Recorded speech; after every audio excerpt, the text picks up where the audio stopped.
नमस्कार, हर खबर हरियाणा में आपका स्वागत है। आपके साथ हाजिर हूं मैं कंचन। शुरुआत करेंगे बुलेटिन की। तो शीतकालीन सत्र से पहले प्रधानमंत्री नरेंद्र मोदी ने बयान देते हुए कहा कि संसद का यह सत्र बेहद महत्वपूर्ण है। आम आदमी भी यहां पर अपने सपने साकार करने में जुटा हुआ है। साथ ही उन्होंने ये भी कहा कि सदन में सवाल भी हो और शांति भी हो। सरकार हर मुद्दे पर खुली चर्चा को तैयार है। इसके साथ ही प्रधानमंत्री नरेंद्र मोदी ने यह भी कहा कि सदन में देश हित, राष्ट्र हित की चर्चा हो। देश आजादी का अमृत महोत्सव मना रहा है। आजादी के दीवानों का सपना पूरा करना है।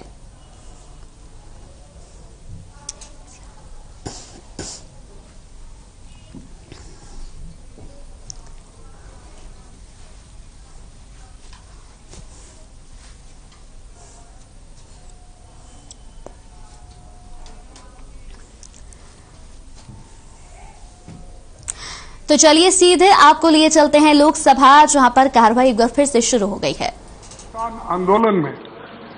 और इस आंदोलन से डायरेक्टली इनडायरेक्टली इस सदन के सभी सदस्य जुड़े हुए हैं और सभी ने मदद की है। लेकिन वह क्या, जिस बिल के लिए जो बिल यहां पर प्रस्ताव किए, उस वक्त सभी सदस्यों ने, चाहे वो लोअर हाउस हो, अपर हाउस हो और एनजीओज और किसान संगठन, सभी लोगों ने विरोध किया और उन्होंने कहा ये बिल किसानों के हित में नहीं है और किसानों के विरोध में है। इससे किसानों को कोई फायदा नहीं होगा, इसीलिए इस बिल को आप वापस लीजिए। ऐसा 1 साल 3 महीने से ये एजिटेशन चल रहा था। फिर भी सरकार नहीं मानी। आखिरी में ऐसा एक वक्त आया कि जब सारे देश में एक माहौल बन गया इस कानून के खिलाफ और उसका रिजल्ट थोड़ा सा बाई इलेक्शन में भी उधर इधर महसूस हुआ। और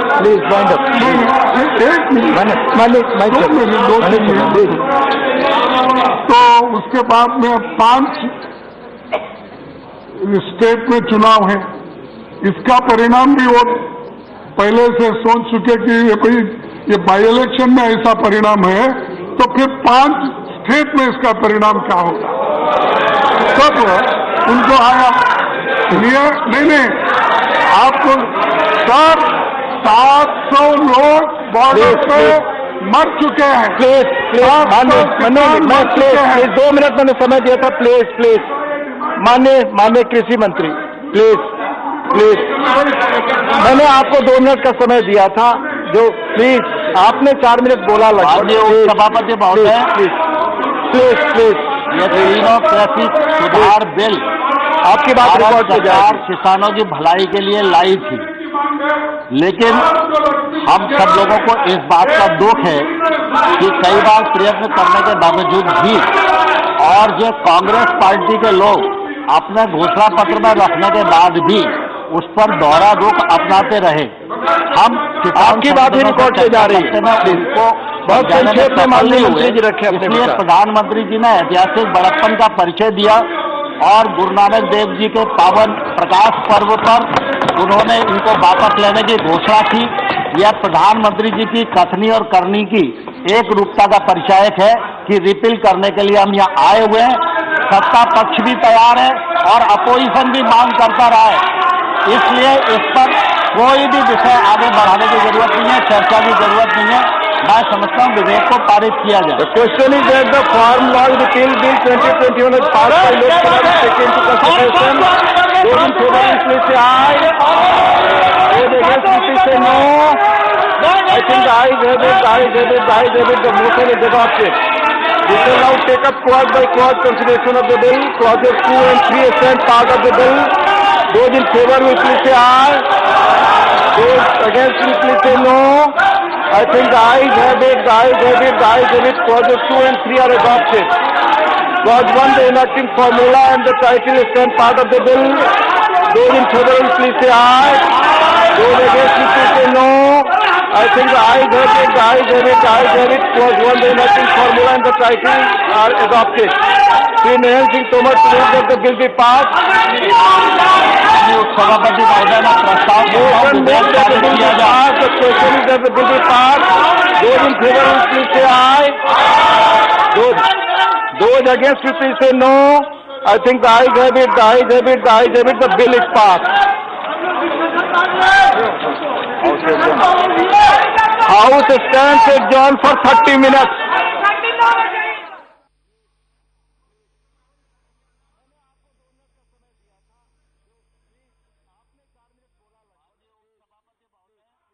जिस तरीके से यहां पर हंगामा देखने को मिल रहा है विपक्ष की ओर से, इस वक्त की बड़ी खबर आपको बता रहे हैं। राज्यसभा की कार्रवाई को स्थगित कर दिया गया है। इस वक्त की अहम और बड़ी खबर, राज्यसभा की कार्रवाई स्थगित कर दी गई है एक बार फिर से यहां पर। तो लगातार हंगामा यहां पर विपक्ष की ओर से देखने को मिल रहा है। इस वक्त की बड़ी और अहम खबर, राज्यसभा की कार्रवाई को स्थगित कर दिया गया।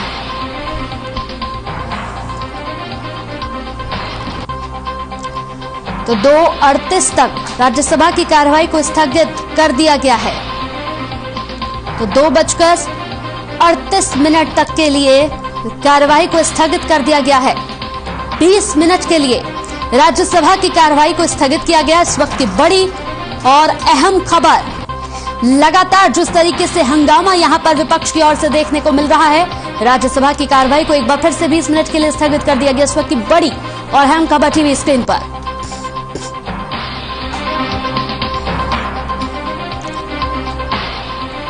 तो इस वक्त की बड़ी खबर टीवी स्क्रीन पर, राज्यसभा की कार्रवाई को एक बार फिर से स्थगित किया गया। इस वक्त की अहम और बड़ी खबर, 20 मिनट के लिए एक बार फिर से स्थगित कर दिया गया है कार्यवाही को।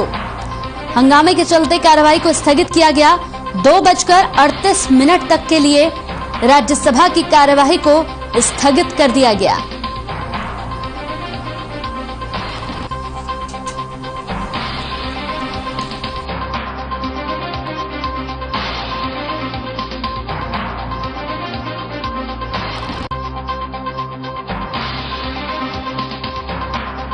यही कारण है जिसकी वजह से एक बार फिर से यहां पर राज्यसभा की कार्यवाही को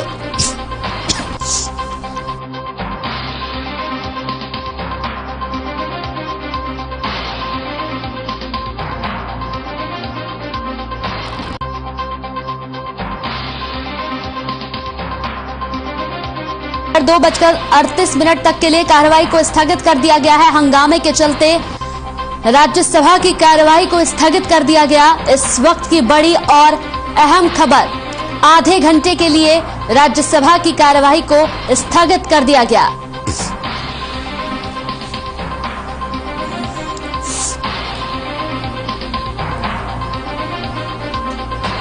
तो इस वक्त की बड़ी और अहम खबर टीवी स्क्रीन पर, राज्यसभा की कार्यवाही को स्थगित कर दिया गया है आधे घंटे के लिए, लगभग 2:38 तक के लिए।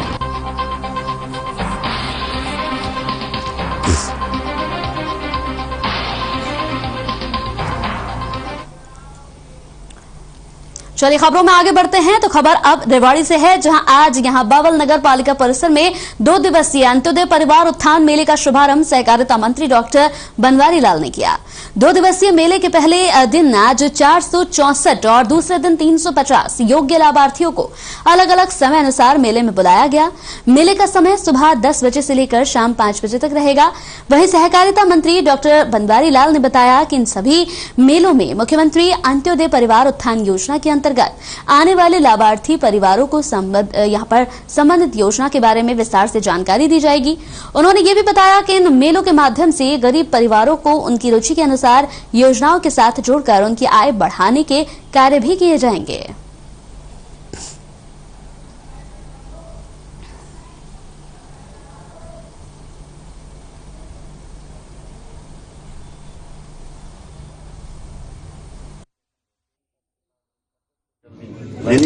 आज जो हरियाणा सरकार ने अंत्योदय परिवार उत्थान, मुख्यमंत्री अंत्योदय परिवार उत्थान मेला जो लगाया है, इसमें जो माननीय मुख्यमंत्री जी का एक सोच है, उनकी ये सोच है कि परिवार की जरूरतमंद आदमी, जो सबसे गरीब आदमी है, जिनको हमारी सरकार की योजनाओं का लाभ मिलना चाहिए, उसी सोच के तहत ये मेले लगाए गए हैं, ताकि हमारे जो गरीबी की जो रेखा है जिनकी 50,000 भी इनकम साल की नहीं है, उन लोगों को इस पहले उसमें फेज में लिया गया है। उसके बाद जिन लोगों की 50,000 से 1 लाख इनकम उनको लिया जाएगा और उसके बाद 1 लाख से 1,80,000 तक के लोग हैं उनको लिया जाएगा, ताकि सभी को हम गरीबी रेखा से ऊपर ले जा सकें और उनका जीवन स्तर ऊंचा उठा सकें। प्रथम लाभार्थी इस योजना के बने हैं। तो वहीं अब खबर टोहाना से है। टोहाना में प्रदेश सरकार जैविक खाद को बढ़ावा देने के लिए प्रयासरत है। वहीं किसान भी जैविक खाद को लेकर जागरूक हो रहे हैं। रासायनिक उर्वरकों के फसलों पर यहां दुष्प्रभाव के चलते जैविक खेती को अब टोहाना में भी बढ़ावा मिलने लगा है। जैविक उत्पाद पूर्णतः विष रहित होते हैं, जिससे सेहत पर किसी भी बुरा प्रभाव यहां पर नहीं पड़ पाता है।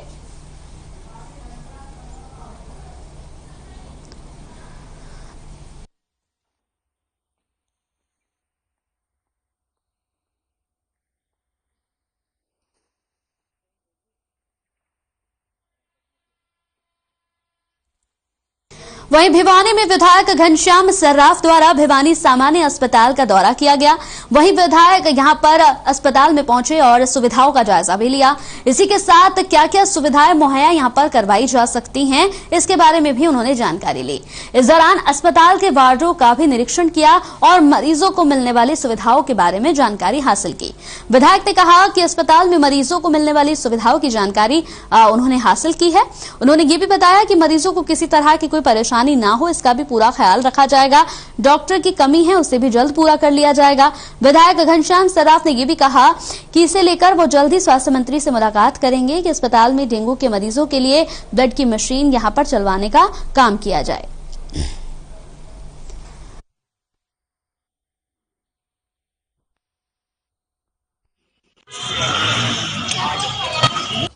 हमारा ये हॉस्पिटल अति उत्तम सेवाओं से उनकी सेवा हो रही है मरीजों की। तो ये सारा एक सिस्टम जो हमारे डॉक्टर रघुवीर सांडिल्य जी ने बनाया है, मैं इसके लिए इनका आभार प्रकट करता हूं। और कुछ डॉक्टरों की कमी बताई गई है, मैं अपने लेवल पे जितने भी डॉक्टर उपलब्ध हो सकेंगे करवाऊंगा। एक मशीन की जो समस्या बताई गई, एक मशीन में प्लाज्मा बनाने की बात है। हमारे आदरणीय विधायक जी घनश्याम दास जी ने हमारा अस्पताल का दौरा किया।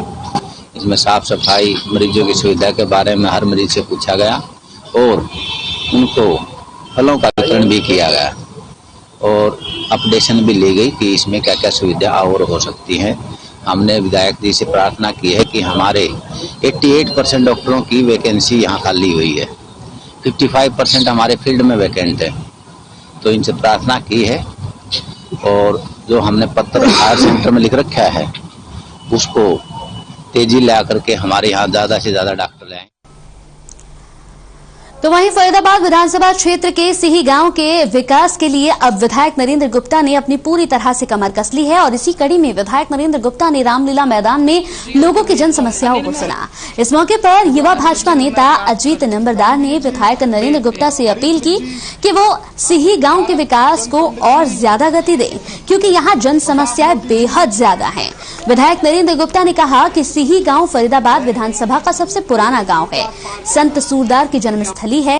बहुत बड़े बड़े राजनीतिक यहाँ पर इस गांव से निकले हैं, परंतु यहाँ विकास उस गति से नहीं हो पा रहा है। विधायक नरेंद्र गुप्ता ने यह भी कहा कि अमृत योजना के तहत सिही गांव में कार्यों का खाका तैयार किया गया है।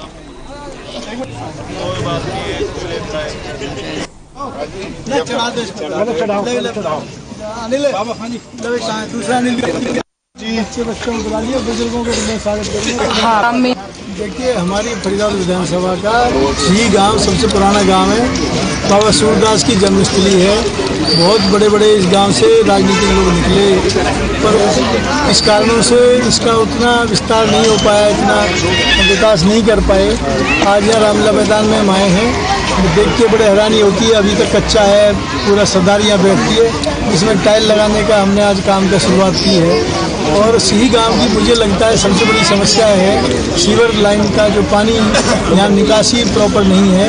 उसके लिए हमने सी गांव में जो 10 एकड़ जमीन तलाल की है उसमें एक सुंदर पौंड, जिसमें पौंड भी होगा, आसपास घूमने के लिए जगह होगी, जिसमें हमारे बुजुर्ग, बच्चे, हमारी महिलाएं सुबह और शाम सैर कर पाएंगी। इस तरह का एक बनाने का हमने प्रोविजन किया है।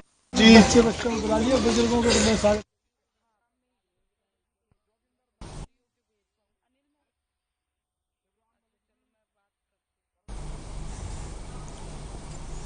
तो देश में तीसरी लहर की संभावनाओं के बीच स्वास्थ्य विभाग ने जहां अलर्ट जारी किया है, वहीं संभावित तीसरी लहर से लड़ने के लिए वैक्सीन जरूरी बताई जा रही है। स्वास्थ्य अधिकारी इस बात को लेकर चिंतित हैं कि लोगों ने पहली डोज लगवाने में काफी उत्साह दिखाया, लेकिन दूसरी डोज लगवाने से वो बच रहे हैं, जिससे आने वाले समय में नुकसान हो सकता है। वहीं यमुनानगर के सीएमओ डॉक्टर विजय दहिया ने बताया कि दक्षिण अफ्रीका में कोरोना के नए स्वरूप का पता चला है, क्योंकि ये बार बार स्वरूप बदल रहा है, इसलिए नई लहर का खतरा है। विभाग सचेत हो चुका है। उन्होंने कहा कि दिसंबर 15 तक पूरे जिले में सभी पात्र लोगों को वैक्सीन लगाने का लक्ष्य निर्धारित किया गया है। किसी कारणवश वो पूरा नहीं होता तो 31 दिसंबर तक सभी को वैक्सीन लगाई जाएगी।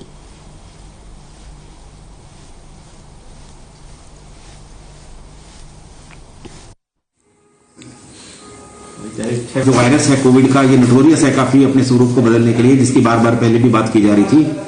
और जब ये काफी हद तक अपना स्वरूप बदल लेता है तो एक नई जो वेव है उसके आने का खतरा, अंदेशा जो है वो बन जाता है। इसको लेकर देश की जो स्वास्थ्य विभाग है और हरियाणा सरकार भी का स्वास्थ्य विभाग भी और जिले का स्वास्थ्य विभाग भी पूरी तरह सचेत है। हमें प्रदेश से भी गाइडलाइंस प्राप्त हुई है कि हमने जो सैंपलिंग की प्रक्रिया है वो बढ़ानी है, ताकि किसी भी तरीके से कोई भी ऐसा केस जो है वो जो कोविड के सिम्टम का हो वो मिस ना हो। और बाहर से आने वाले जैसे उन लोगों पर विशेष नजर रखी जानी है, तो वो प्रक्रिया विभाग कर रहा है। वहीं अब खबर फतेहाबाद से है, जहां कोरोना वायरस के नए वेरिएंट ओमिक्रॉन से पूरी दुनिया को एक बार फिर से चिंता में डाल दिया है। कोरोना ने नए वेरिएंट के खतरे को देखते हुए सरकारें भी यहां पर पूरी तरह से अलर्ट हो गई हैं। स्वास्थ्य निदेशालय की ओर से कोरोना के यहां पर सैंपलिंग बढ़ाने के आदेश भी जारी कर दिए गए हैं। साथ ही अस्पतालों में आने वाले मरीजों की कोरोना जांच आवश्यक रूप से किए जाने के भी निर्देश दिए गए हैं।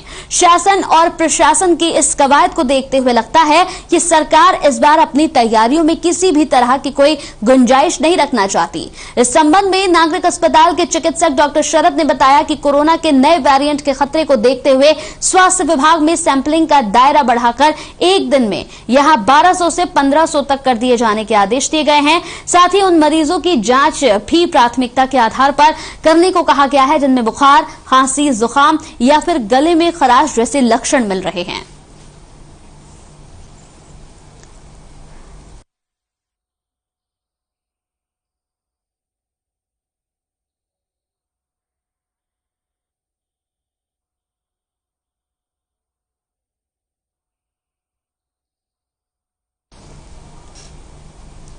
तो चरखी दादरी जिले के गांव नीमड़ बड़ेसरा में यहां अटल भूजल योजना के तहत ग्रामीणों को पानी बचाने के लिए जागरूक किया गया।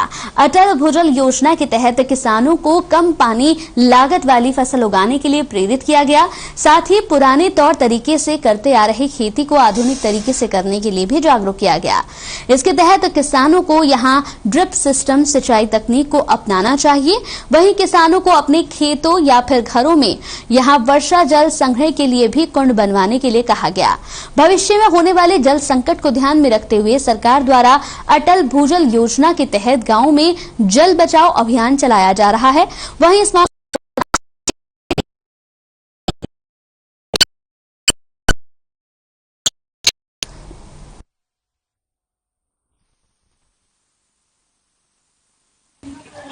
आज गांव नीमड़ बड़ेसरा में अटल भूजल योजना के तहत पानी बचाओ अभियान चलाया गया।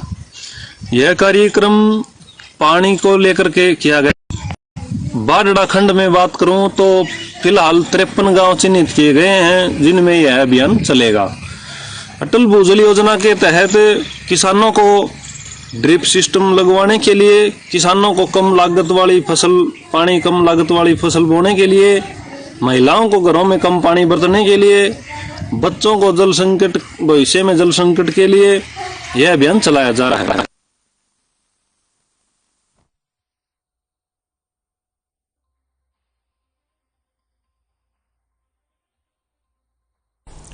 चलिए इसी बीच इस वक्त की एक बड़ी खबर आ रही है। इस वक्त एक बड़ी खबर टीवी स्क्रीन पर आपको दिखा दे। बड़ी ब्रेकिंग खबर, झुग्गी सम्मान यात्रा कार्यक्रम शाम 4:15 पर यह कार्यक्रम शुरू होगा। जेपी नड्डा कार्यक्रम में शिरकत करेंगे। शाम 4:15 पर पटेल नगर में यह कार्यक्रम होगा। जेपी नड्डा इस कार्यक्रम में शामिल होंगे। इस वक्त की बड़ी खबर दिल्ली से, जहां झुग्गी सम्मान यात्रा कार्यक्रम होगा आज शाम 4:15 पर।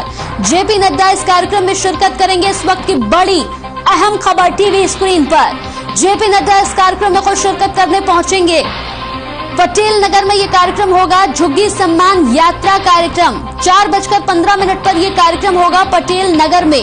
जेपी नड्डा इस कार्यक्रम में शिरकत करेंगे। इस वक्त की बड़ी और अहम खबर आपको बता रहे हैं दिल्ली से, जहां पर इस कार्यक्रम की तैयारियां शुरू हो चुकी हैं। कार्यक्रम को लेकर लोगों में काफी उत्साह भी देखा जा रहा है। झुग्गी सम्मान यात्रा होगी ये शाम 4:15 पर ये शुरू होगी, जिसमें खुद जेपी नड्डा भी पहुंचेंगे और भी कई अन्य यहां पर दिग्गज लोग पहुंचेंगे। तो इस वक्त की बड़ी खबर आपको बता रहे हैं दिल्ली से। इस वक्त की बड़ी खबर, जहां शाम 4:15 पर पटेल नगर में एक बड़ा कार्यक्रम होने वाला है। खुद जेपी नड्डा भी इस कार्यक्रम में शिरकत करने के लिए पहुंचेंगे।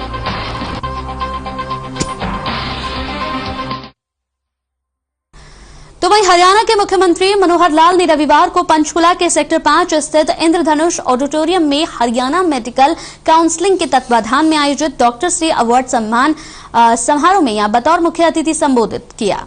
कार्यक्रम में मुख्यमंत्री मनोहर लाल और स्वास्थ्य मंत्री अनिल विज ने 75 साल से ज्यादा आयु के 90 डॉक्टरों को वट वृक्ष पुरस्कार देकर सम्मानित किया।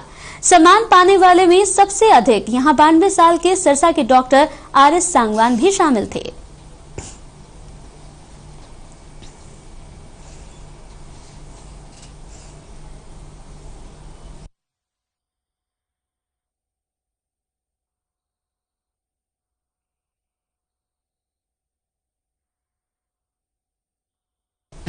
तो डॉक्टर्स डे अवार्ड सम्मान समारोह यहां पर कराया गया, जिसमें खुद मुख्यमंत्री मनोहर लाल पहुंचे, स्वास्थ्य मंत्री अनिल विज भी पहुंचे और सबसे ज्यादा उम्र के यहां पर डॉक्टर जो थे वो 92 साल के थे, उनको भी यहां पर सम्मानित किया गया। वट वृक्ष देकर यहां पर इन लोगों को सम्मानित किया गया। तस्वीरें आप देख सकते हैं, डॉक्टर्स को यहां पर सम्मानित किया गया। खुद मुख्यमंत्री मनोहर लाल पहुंचे और तमाम यहां पर डॉक्टर्स को सम्मानित किया गया।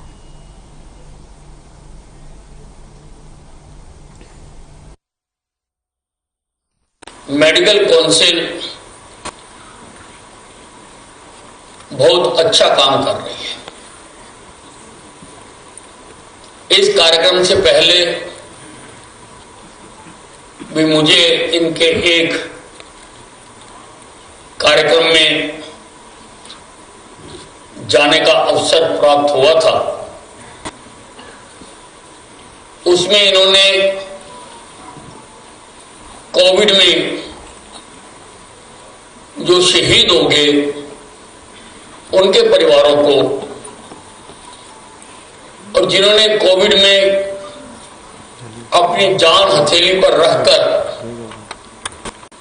काम किए,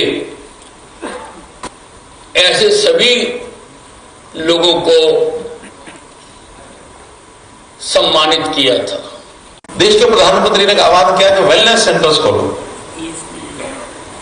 और उसमें आयुर्वेद का उपयोग करो, अन्य विधियां जितनी थेरेपीज हैं उनका उपयोग करें।